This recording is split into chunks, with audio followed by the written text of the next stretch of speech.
I'm not voting in this year's 2020 presidential election, and here's why.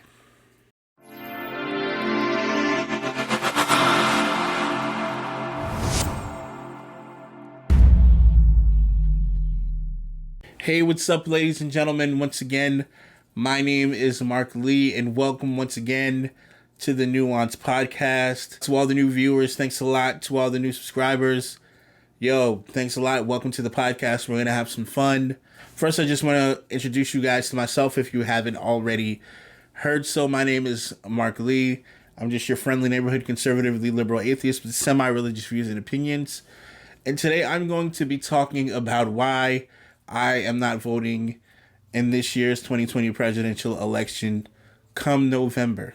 So I remember when Obama first got elected, I wasn't old enough to vote yet. I had to be about maybe 17, almost 18, but I wasn't able to vote. I remember the excitement on election day. I remember everything leading up to it.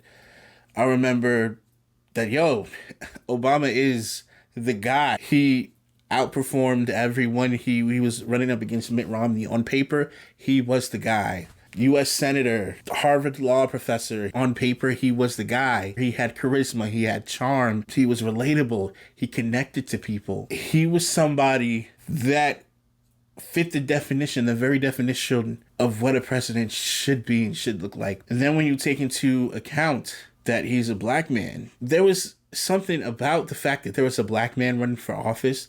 Yeah, sure, he wasn't full black, but he was still black. And it was amazing that I could see myself in him. He reminded me of one of my uncles or one of my cousins, that I could see myself in and I could eventually grow to become one day if I chose to. Up until this point, especially when you're from the area I'm from in Newark, New Jersey, that you don't have a lot of options. You don't have a lot of options. You don't have a lot of choices. It's like, yeah, we can be rappers. We can be basketball players. We can work regular 9-to-5s. But yeah, this stuff, this presidential stuff, it wasn't meant for us. It just wasn't. There was just a ceiling. And then there was a ceiling that we had to stop at. That title right there, it wasn't for us. So when he won, I remember just viewing the results and like, oh, he takes this state, he takes this state, he takes Ohio, he takes this state. He's just slaughtering by the numbers, overwhelming, it's all guns blazing. Then he won the second year and it was that same excitement again. And it's like, that's the year I was able to vote. And I remember I felt that, this was my duty, that I had to do this. Now we get to the 2020 elections, and it's like, it doesn't seem like the victory that I thought it would be 8 years ago. It doesn't seem like that at all. If you would ask me 8 years ago what I thought the country would look like back then, I would think that we would be so further in progression. I think that we wouldn't still be bickering about the same things. Affordable health care, the pay wage gap, income inequality. I wouldn't think that we would still be here. But especially after those debates last night, I don't think that we've made very much progress at all. And it proves that we still have a long way to go. And I know what you guys are thinking. Okay, well, if we have a long way to go, then why aren't you voting? Well, I'm not voting simply because I value my vote too much. And when I say that as a black man in this country that has ancestors that have died and fought for their right to vote. Before we had no choice, but this time we had a choice. And this time I'm choosing to value my vote because I do not believe that either of these two candidates suit the needs of my community at all. I am holding my vote. I'm taking myself out and I'm holding my vote. If my vote matters just as much as the political climate would lead me to believe that it does, then I'm going to hold my vote because I value it and I'm not just about to give it out to anyone. And if I'm being 100% completely honest, I feel like Donald Trump already has this in the bag. I feel like he already won. He pretty much has this sewn up. Nobody trusts Joe Biden. Joe Biden isn't the candidate that we wanted. Joe Biden is not the candidate that we see ourselves in the same way that I saw myself in Obama. Joe Biden just is not the guy. Just looking at the debates from last night, he wasn't really standing toe-to-toe with Donald Trump. I mean, just look at these tweets that I'm going to insert right here. It's like Donald Trump's army is too strong.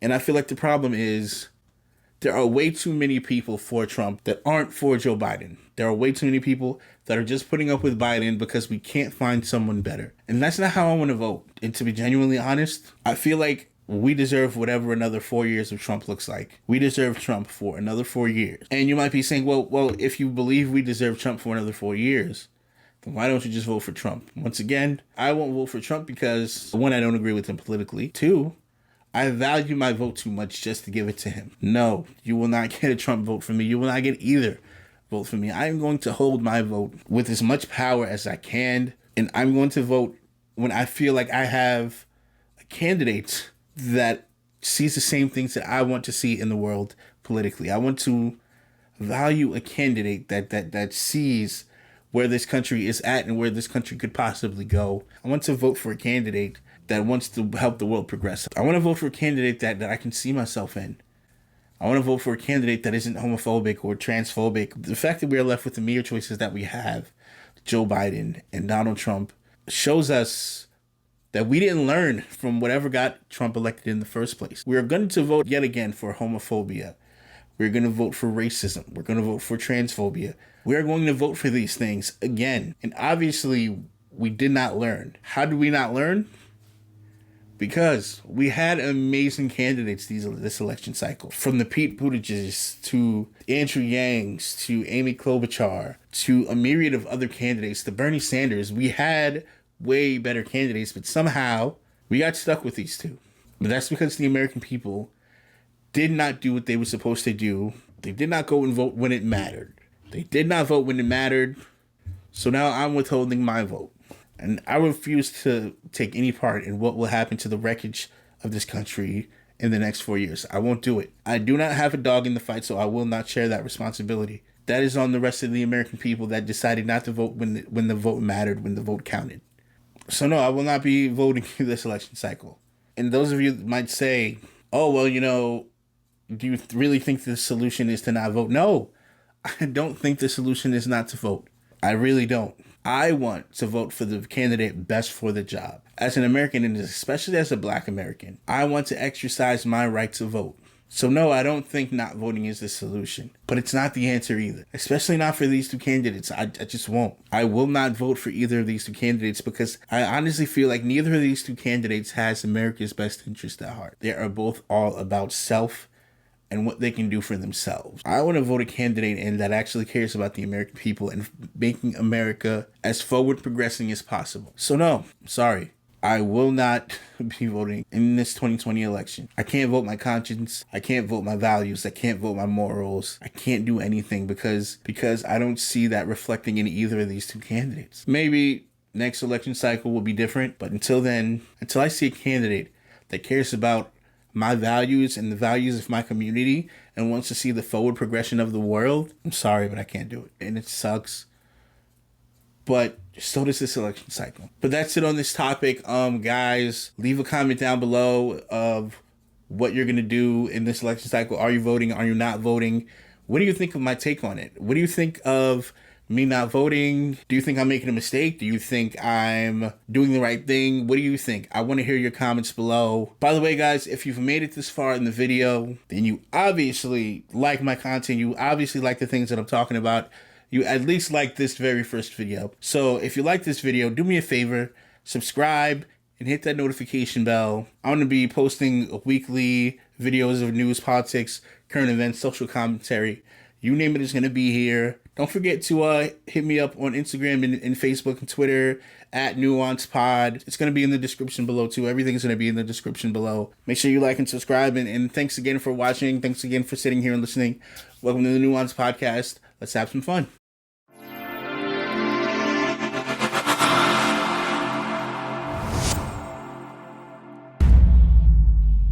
What's up, ladies and gentlemen? My name is Mark Lee, and this is the Nuance Podcast. And I want to ask you guys something. I know this is just my first couple of videos. It's my first couple of uploads on this channel doing content. But I really want to dive deep into this channel to give you guys the quality that you deserve. You guys might not see it right now, but I'm in my parents' basement. Don't get me wrong. I love my parents. I thank them for giving me this space rent-free to record in. But you guys deserve better. Like I said before, in the intro video, you guys deserve better. We the people, we deserve better than what we have. And right now I want to give you guys than what I have right now. So if you guys would be so gracious as to help me build this channel and grow in this channel, just get things like a better mic. I don't know if you can see these acoustic panel tiles. They're crooked because I suck at art. It would be better if I had a space that I could go to that had this stuff already. If you would be gracious, give 50 cents, give $1. Doesn't matter. If you don't have anything to give, please just like, share, and comment. Get the conversation going around the things in this channel so I can start maybe generating some type of help and support with this channel to get better gear, get better lighting. Right now I'm just using a lamp. I know I'm just starting small because this is my first few videos, but please, if you can, if you don't have it, fine. That's perfectly fine. Like I said, like, share, subscribe, thumbs up. But if you can, please just donate to the Patreon down below. Donate whatever you can donate. I don't care if it's 20 cents. I don't care if it's $1. Just donate whatever you can. A little bit just goes a long way for me, and just upgrading my equipment, upgrading my space, upgrading my microphone. Just, it would help a lot. Do what you can to support this channel if you like this and you want more content. Also, if you see a topic that you would like me to comment on specifically for you, donate to my Patreon. It's going to be a link in the description below. All right, guys. See you.